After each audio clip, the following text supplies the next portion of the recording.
What is going on, guys? It's your boy Shady Mike Gaming, and yes, it's been a long time coming. Welcome to the official release of V2 of my GOAT edition slider set. In today's video, guys, we're going to take a look at our sliders, and we are going to be showing you how to get what is, in my opinion, the most realistic, fun basketball experience available anywhere, whether it's next gen, current gen, console, PC, or whatever. So we're going to be taking a look into all of that, guys. First and foremost, I just want to start off by saying thank you so much for all of the support. We're going crazy right now. We just hit 10K subs. You guys are following me on all my social networks, Twitter, Instagram, at ShadyMikeGaming. Be sure to hit me on all those platforms, Twitch as well, twitch.tv/ShadyMikeGaming. I really appreciate the support. We're going to continue to grow this channel, and seriously, the best way that I can give back to the community is by giving you guys these sliders. I think you guys are really going to enjoy what we were able to come up with and what we were able to do.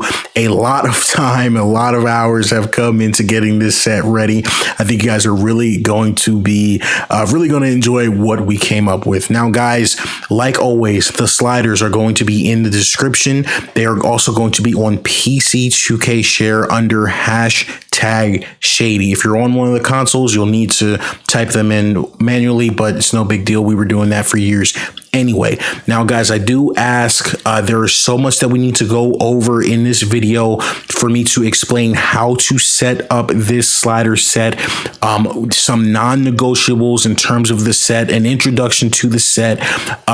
You guys need to watch the entire video if you're going to be using the set and giving feedback, so that I know that everything is set up properly. So without further ado, let's get right into the set and talk about exactly what we're doing here with sliders and why we've done what we've done and the exact way to set everything up. So first things first, and I know that is the number one thing, especially if you're new and you have no idea what I'm talking about. What are sliders? I guess I would say if you found your way to this video, I'm assuming you're not happy with the way NBA 2K21 plays NBA basketball out of the box. What I do and what I've been doing for years on this channel now is providing settings that hopefully bring NBA 2K and our 2K experience closer to what we see when we watch NBA basketball. So that's really important. The goal is to replicate NBA basketball. So guys there's a lot of people that don't like certain things about NBA basketball. If you don't like certain things about NBA basketball, you're not going to like certain things about this set, because we're trying to replicate what we see when we watch basketball. I do believe that this set is, one of the better ways to address some of the issues with the game. There are many ways to do it: sliders, tendencies, things of that nature. But one thing I always want to say is this is not just a set that you can plug in and play and everything's perfect. That's not what this is. That's not what any slider set is. Any person that says these sliders are perfect and will work perfectly for everyone that plays them is not telling you the truth.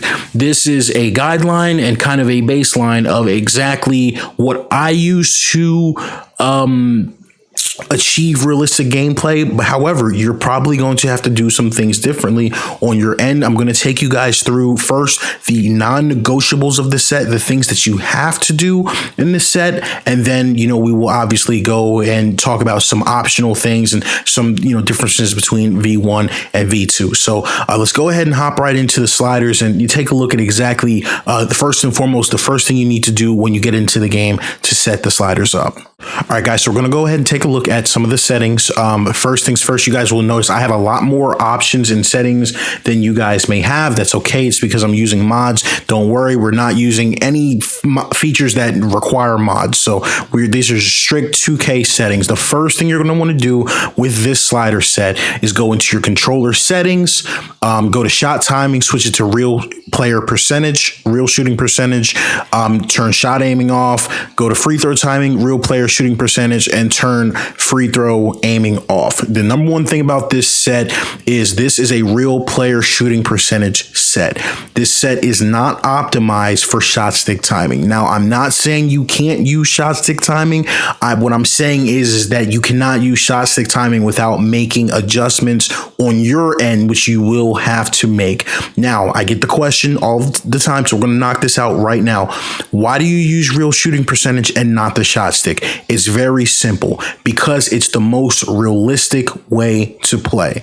Real shooting percentage takes player skill out of the equation. It just uses the ratings and tendencies of the players to provide realistic outcomes in your game. That's it. That's the only reason. Nothing more, nothing less. Plenty of people have opinions on that. We're not here to debate that. As for this set and how to achieve the most realistic results, we're using real player percentage. The reason I say that is because, hey, I have a player that's terrible. Let's take Ben Simmons, for instance. He can't shoot threes. With real shooting percentage, no amount of timing or talent that I have on the sticks can make Ben Simmons consistently hit jump shots, because it's not his rating. So it takes the randomness, it takes the skill out of the equation and just uses data and attributes and stats. So that's the number one thing for the controller. Another question I know I'm going to get very frequently to start off, a lot of people ask, hey, does this set work for next gen? Yes, it does. I have a lot of people on next gen using this set. However, there are going to be some key differences that just don't really apply to next gen, so stay tuned for that. You may have to make some tweaks on your end. Again, I'm on current gen PC, so I didn't necessarily build the set around next gen. Obviously, it's built around current gen. As we go through the controller settings, I will show these here because there isn't really any way to, kind of write these out. These are my controller settings.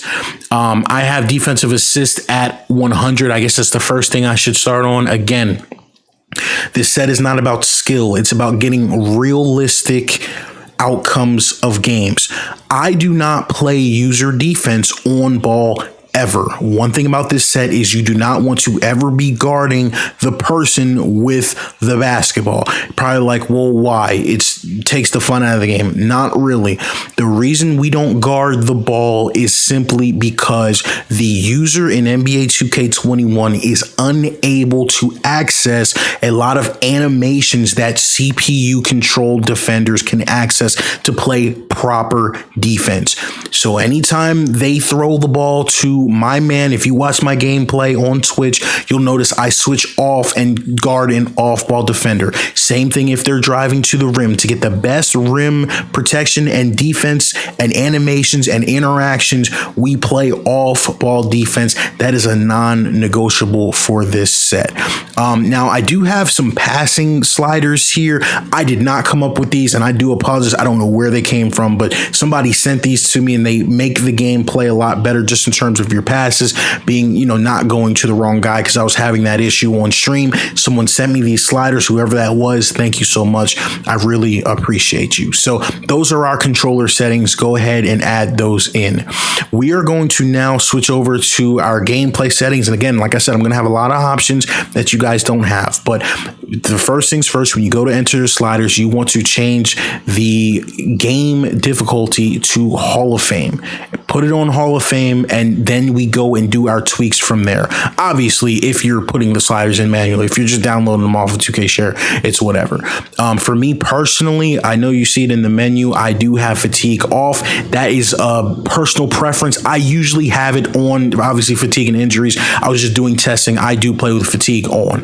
My game speed is 49. Now, you'll notice in the text, it can be anywhere, really. 45, 55, anywhere from 45 to 50. I play with 49 personally. Now, this is one thing. If you're on next gen, I know the speeds are different, so you have to pick what's most comfortable for you. You can start here where I'm at 49 and see how it feels. If it's too fast, bring it down to 45. If it's too slow, bring it up to 55 or 50, 52, 53, whatever makes you feel the most comfortable. Obviously, I have foul out on. I just have that off for testing. I turn shot feedback off. I turn the shot, the shot meter off. pretty much, I just turn all overlays off so I can get the cleanest looking game as possible. I don't touch the audio sliders for the most part, and that's pretty much it. Now we are going to go, that's, the basic settings in terms of why we do what we do. Now we're going to go and get into some more specific type of things that we need to see. So what we're going to do now is we're going to take a look at the camera. This is the camera that I use, broadcast generic, zoom 1, height 4, key zoom. I actually lately have had it on. That's personal preference, obviously. This is the camera that I use. Now, this is one thing about this slider set a lot of people don't realize. You guys have seen me play 2K cam, drive cam, other cameras, but the difficulty does go down when you use 2K cam. This set is built for broadcast. That I use broadcast cam when I play for fun. Every now and again on stream, I'll switch to 2K because I know some people like 2K cam. So we'll usually on a stream, I'll play the first quarter broadcast, second quarter, or second, quarter, 2K, and just switch back and forth because I know some people like to see that view, but I personally like broadcast, and that's how I play. So right now, I want to make sure I'm covering all of everything here. We are going to go and look specifically into certain sliders that I have to talk about because they're not just an end-all be-all value. You're going to need to adjust them. So first things first, as we go through on offense, the layup. V2, one thing I want to specify, V2 is not just a plug-and-play set on its own. It's a set of changes to V1. Now, you're going to notice I have completely revamped layup sliders. The reason they're revamped was because some people were struggling to make layups on V1. I really need to specify this. I am not some people. This is not what I have listed for V2 is not what I use for layups. I'm still using the layup success from V1. The reason I use the other sliders is because it was keeping my field goal percentage where I wanted it to be, and I wasn't struggling. So some people were struggling. I wasn't. I picked my shots, I think, a little bit better. And also I use better teams. I'm usually playing with the Nets or the Sixers, so I wasn't struggling. So you'll see for the user, I have layup success at 40, and then we have the layup defense sliders as well at 40. For V1, this slider was at 50, and then these two sliders were at 100. And I didn't change those, but doing some testing, I dropped them down because I realized poorer teams struggle to make layups when you're not doing layups with Joel Embiid and Ben Simmons all day, and Kyrie Irving and James Harden and LeBron James, the teams that I mostly play with. Call me a casual, call me mainstream. I'm sorry. When I switched to a team like the Pistons and now I'm trying to do a layup with Langston Galloway, I'm like, oh crap, nah, they're right. Can't make layups. So these are the alternate settings, which are still really good for the mainstream teams too. I don't think it was too easy, but that'll be personal preference depending on what you think. Now, the one thing I like about the lower settings is there's so many more different layup animations that you see, and it really brings out the game. And I was a really big fan of that. That's why I showcased it on stream, and that's why I have these as the default settings. If you find it too easy to make layups, go back to the V1 settings. That's perfectly okay. Now, the next slider that we're going to talk about is dunk in traffic frequency. You guys see I have it at 75 for both the user and the CPU. It's staying at 75 for the CPU, no doubt. We don't need to change that. For the user, it gets a little bit tricky because sometimes with certain players, there's too many dunks. Now, if you're playing with a team there's a couple people that I noticed dunk too much. Damian Lillard, John Wall, and I forget the third person, but their tendencies are messed up. They dunk way more than they do in real life. Now, my advice would be to go into your roster and lower their dunk tendencies. But if you don't feel like doing that every time you run into one of these players, feel free to drop this slider to 65 or even 50 if you're seeing too many dunks. I personally went through to my roster and made it so the only guys that really try and do crazy dunks, Ja Morant, the really big time dunkers, Anthony Edwards, guys like that who are big time game dunkers. So that was just really something that I really wanted to take a look at and share with you guys. Another optional change that I will say, it can be one that you make in terms of the CPU shooting and just scoring in general. Mid-range and 3-point is both at 57 and the layup is at 40. There are certain teams, guys, Brooklyn is actually just too much for this game to even properly try to replicate. So if you're playing playing a team like Brooklyn, I got no problem. What I do sometimes is I'll go from 57 to 56, 57 to 56, and layups 40 down to 35. Just Brooklyn just has to show. Brooklyn is doing the most. Another team that's like out of nowhere, like too good in the game, is the Clippers. PG and Kawhi, scary hours for sure. So those are some more alternate changes that you can make. Again, if you're playing against Brooklyn, or heck, if in general you're just struggling on defense. The on-ball defense slider, you're going to notice, is at 20 for both the user and the CPU. This slider cannot be raised for any reason. If you raise it, it breaks transition defense. It's weird, it's wonky, but it is what it is. I don't know why it's like that. If you find it's too easy to get to the rim, instead of raising on-ball defense, go a couple sliders up, lower your ball handling slider. That is one way to really efficiently make it harder to get to the rim. The fatigue sliders, the fatigue rate, that was something I was playing around with. Again, I don't always play with fatigue, so this might be something you may want to consider dropping if you find your guys are getting too tired, because I do find 2K's fatigue system to be pretty aggressive. Now, as we get into the tendencies, get a lot of comments. Some guys say, oh, well, we're not, X player isn't taking enough threes or something along the lines of that. Guys, I've been saying this for years. These sliders, these tendencies don't really affect how many threes the CPU takes. That is strictly related to your roster and the 3-point tendency of each player. If you want more threes to be NBA accurate, to be 35, 40 threes, you need to go into your roster and make some adjustments. These sliders here will make the CPU take the three when it's open and take some more contested threes, but it's still not enough to get you all the way up to where you need to go to get at the NBA average. So do keep that in mind when you're leaving feedback. And I got guys telling me, oh, there's not enough threes. It has nothing to do with the sliders. Now, as we take a look at the fouls, you're going to notice too with fouls, all of the fouls are maxed out. And I'll get a lot of spam comments. Oh my goodness, there's too many loose balls. There's too many illegal screens. I actually know that. That is intentional. 2K's system is messed up in terms of replicating NBA basketball. There aren't enough fouls in general. So we crank all of these up, reaching fouls, things of that nature, in the hopes of driving up the foul count to potentially maybe get a team in the penalty, because that's something that we run into a lot in NBA games.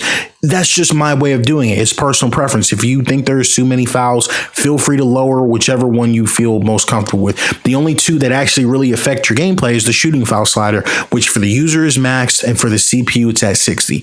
Now we're going to move over to the movement sliders. These are really important if you're on next gen. I do not know how these sliders play on next gen in terms of speed. This is a custom set of movement sliders that's made for current gen to stop suction and stop the user from being sucked into animations. It works extremely well on current gen. However, I can't test it on next gen because I don't have next gen and I'm not getting next gen. So over the next week or so, as you guys give me feedback, you have to let me know how the movement sliders are on next gen, because I don't know. If you don't like it or find something wrong with it, feel free to go back to V1 movement sliders. I have a lot of people that played V1 on next gen and everyone had good things to say about it. So I have no problem, with you going back to those settings. So now that we've covered going into the sliders and you've got your game set up, we now have to talk about what you want to do, what you have to do rather, every single time you go to start a game. This is a non-negotiable, as in this set will not perform properly, will not play right if you do not do what I'm about to show you right now. Before every single game, right as you're at the tip-off, as you can see on this screen, you have to go into your defensive settings and do something. And what I mean by that is, for whatever reason, the default 2K, you guys have seen it, and I'm sure that's probably a reason why you guys are here watching this video, the CPU just does not handle the pick and roll properly. So you have to set something to adjust it. You can set a soft hedge, you can set a hard hedge, you can do neither of those and just set to switch all screens, but you have to do something. So I'm going to show you guys the way I like to set my game up and exactly what I do. I like to come all the way down here and go to screen help and set to help. I go to drive help and set to help. I go back up to on ball screen, make it to switch all. on ball screen center, and switch all. You have to do both of those. What I like to do then is go over to my coaching sliders, go into help defense, make sure that is at 100. Now, I have noticed every now and again some issues with guys leaving guys open. And like, it makes the help defense really aggressive. But me personally, I'd rather have guys flying around the court, playing great defense, running, sprinting out to shooters than guys just standing around watching. So this is personal preference. If you guys notice any weird things in the game, feel free to lower this back to 70, 60, 50, wherever you feel comfortable with it. Another thing that you have to do, adaptive coaching engine. I probably should have started with this on the video, has to be turned off, non-negotiable. You cannot have it on. It just ruins everything. These are my coaching sliders. Offensive play vision is all. These are my settings. You have to have offensive play calling on auto so that it actually cycles and sends you plays. I like my freelance order to be dynamic and then to repeat on success so you can get guys hot. That's just the way that I run it. Now, that is the way that I set my game up. After that, I then go and switch teams and go and do the exact same thing. Go to defensive settings, switch both, help, make sure, ace is off, coaching sliders, max out help defense. And that is what you guys see when I get all these comments on my videos. How do you have guys playing so smart? How do you have guys flying around the court? That is why these settings are what are critical to any, in my opinion, not just this set, any slider set. So guys, that is the non-negotiables of the set. Again, they are in the description, listed out. They're also on PC 2K Share under #Shady. Want to say again, thank you guys so much for the support. Let me know what you guys think of the settings in the comments. I really appreciate all of you guys. It's been awesome. We hit 10K subscribers. That's an awesome milestone. I want to continue growing the channel so that we can continue to place a spotlight on simulation basketball. Again, for more content, please subscribe to the channel. If you like this video, please like the video. Follow me on all my social networks, Twitter and Instagram at ShadyMikeGaming, twitch.tv/ShadyMikeGaming. Guys, I am out. Enjoy the sliders. Peace. Threes.